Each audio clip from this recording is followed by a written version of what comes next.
Hi, how are you? This is Josh. I saw a movie last night and I want to talk about it. This movie is called Conclave. And this movie is based on a novel by Robert Harris, who is a former journalist and a writer of historical fiction. A lot of like dad stories about Nazis, or in this case, about cardinals electing a new pope. This is a fictional account of the death of a pope and the conclave that gathers to elect the new pope. And there's a lot of battles of will and politics and backstabbing and revelations and surprises and robes.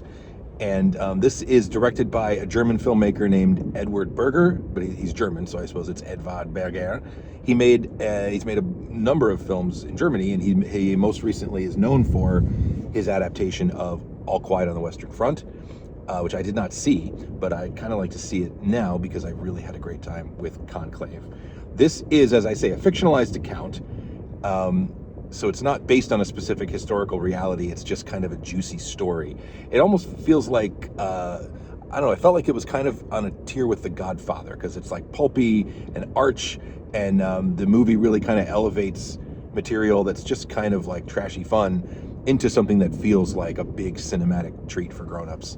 It's a very old world, very old school in a movie year full of like surprises and like bonkers things and new things and new ideas and next level craziness. Here's kind of a dad movie that's probably gonna get Oscar noms, if not wins. It'll probably be in the 10 for Best Picture, I would imagine. It's that kind of movie that will be in there, but it won't be the front runner. But I had a fantastic time. Ralph Fiennes is Dean Lawrence. He's the dean of the School of Cardinals, and he's the one who has to run the conclave. I'm not Catholic. I've talked before about my thoughts on my history with religion, my thoughts on religion and cinema, and I've been threatening you all with a podcast about that, which is still in the works, believe it or not. But I'm not Catholic, so this whole world is kind of like just, especially movie Catholicism, is just like this whole other universe, and I can be intrigued by it without being like personally triggered by things in it, like I'm sure some people are. But Ralph Fiennes is the dean, and he's kind of this genteel, careful person. He's kind of hiding some doubts, but he wants to do a good job with this task, which might be his last task. He might step back from his role. And then we have the cardinals, who are a bunch of like, over-the-top types. You have the Italian Cardinal Tedesco, who is this kind of ultra-conservative, wants to take everything back pre-Vatican II, and he's got, he's kind of like he's a firebrand, and he wants to like fight the moral, fight the culture war. You've got Stanley Tucci, who is playing the kind of quiet liberal cardinal, who outwardly does not want, I don't want, I'm not qualified, I'm not interested, I'm not ambitious, but is he? Stay tuned. And then you've got John Lithgow, who you want to bring in for the kind of super ambitious one, the one who wants it more than anybody, but he, who knows what else he's got going on. So I found all of this delicious. If a movie can be called a page turner, that's what Conclave is. It's just, it's procedural. It's kind of fascinating how this all happens. They managed to make it not at all boring.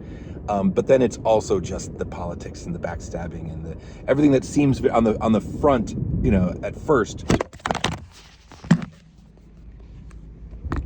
I'm not starting over. This is the third time that I've done this, and not because of that. That was new. So I'm just going to keep my hand here, and I'll keep going. Yes.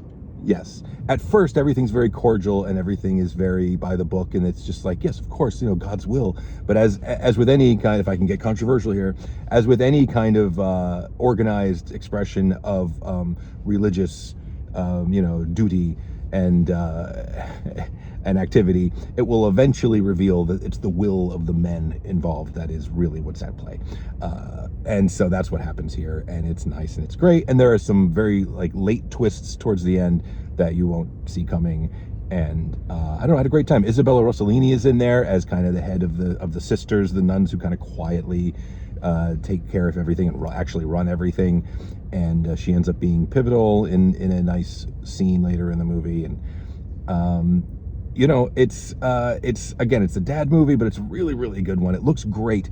It has like, the lush reds of the robes and the gold and everything, the kind of gaudy, but there's also a nice contrast here because we see where all the cardinals are staying. Well, they have to be sequestered like a jury when they're in this conclave voting, and so when they enter into the chambers, we've seen this depicted elsewhere in movies.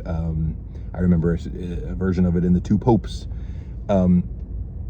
There's a character in this movie in the cast list called Dead Pope. So we're adding two popes. We got young pope, but now we got dead pope. But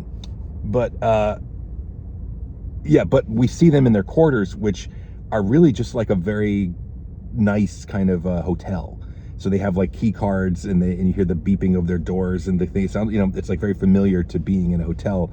And they have like very kind of basic but nice little rooms that they stay in. The contrast between the kind of modern world that's creeping in their quarters, but then the kind of the ancient mystique within the chamber and the things that happen there. And then in the back rooms, there's people. There's also a lot of smoking cardinals. There's the de facto bad guy of the movie is vaping, I believe, at several points in the movie. It's just good fun. It's just really, really good fun. So check it out if you're so inclined. It's rated PG because it's just kind of got nothing objectionable in it except for some of the big ideas, but it's just nothing on the surface. And these guys are treacherous. There's a train, by the way. I talk about the train all the time. You can actually see it this time. But they're not cussing when they degrade each other. But it would be very boring to a child, I think. It's not PG because it's for families. It's just because it's about a bunch of cardinals arguing about the future of the Catholic Church. So I had a great time with it, and I'm glad I finally saw it. I'm seeing Anora tonight. I'm very excited about Anora. If Conclave is kind of an old school, Hollywood dad movie best picture bait, then Anora is kind of this new Sean Baker doing kind of this new thing of like representing people who, crusty old cardinals have been represented in movies plenty. The kind of people that Sean Baker likes to feature in his films, like Florida Project and Red Rocket. Oh man. Well, you're welcome. If you like, fitting for a movie full of twists and turns and surprises that this review would have really next level camera work. All right. That's it. I like movies. You can support me on patreon.com/Joshua. You can be a member here on the channel. You can like and share. And I do have a podcast feed that's in the description. It's just a URL to a feed. You paste it into your podcast app and you can listen. I'm still trying to get listed on all the places.